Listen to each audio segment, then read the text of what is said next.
class. Welcome to KIN205 Module 7, Week 7. This week we're going to take a look at lower body musculature, specifically of the foot, ankle, and lower leg. By the end of this chapter, you're going to determine what origin, insertions, and actions are of those muscles. Specifically, we're going to look at the proximal and distal attachments of the muscles and see what those muscles do. So this week you're going to review the PowerPoint presentation, take quiz number 7, and complete the workbook assignment or start up on it, okay? The workbook assignment will provide you with all the pages that you need to do, that you need to color and label in your workbook, all right? So quickly, let's go over the PowerPoint presentation. Now, like with the past PowerPoint presentations, we're going to go over this relatively quickly, and I want you to focus on some key concepts. Okay, so we're going to go over skeletal muscles, what they are. Later on in the semester, we're going to look at specifically what muscle contractions do, how they function, what types of muscles are there, heart, smooth, skeletal, so on and so forth. But we'll get to that. We're going to talk about the origin, insertions, and actions of the muscles of the lower leg. And we'll give you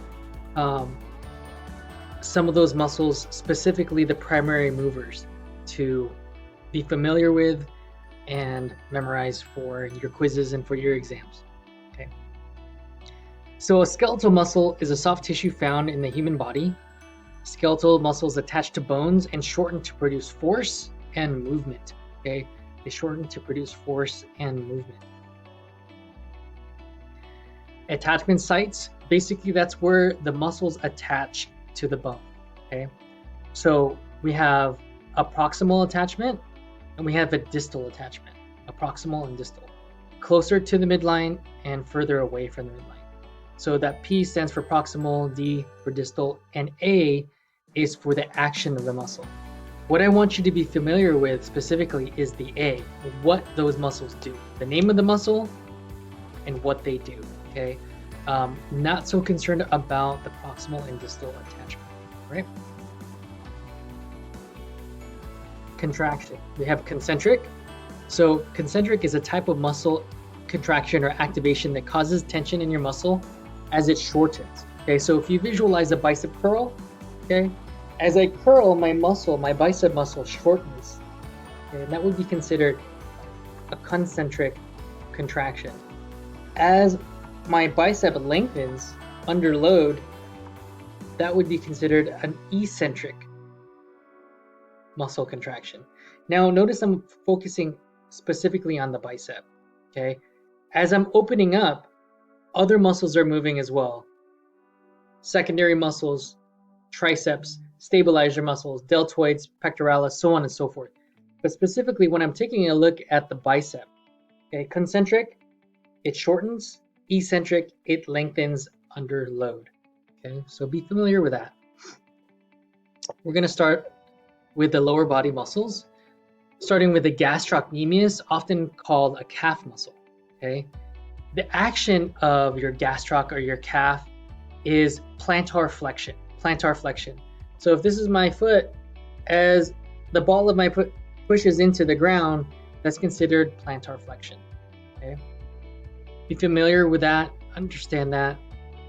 Next, we have the soleus muscle, which is actually underneath your gastrocnemius. Okay, the soleus muscle does basically plantar flexion as well, but more so when you're in a seated position. So if you're visualizing a calf press machine, you guys are familiar with different types of resistance training exercises, excuse me, and you have a calf press machine, a standing one, and the weight or the load is on your shoulders, and you're pointing your toes down towards the ground, lifting your heels up, that would be utilizing the gastroc.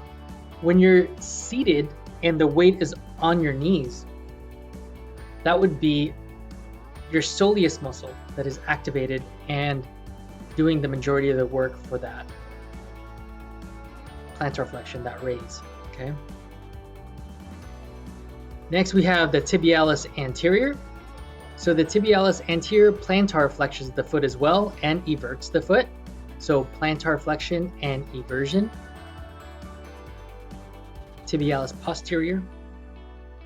The tibialis anterior is located in front of the shin bone, and it dorsiflexes the foot. So it brings the toes towards the shin bone, and it inverts the foot as well.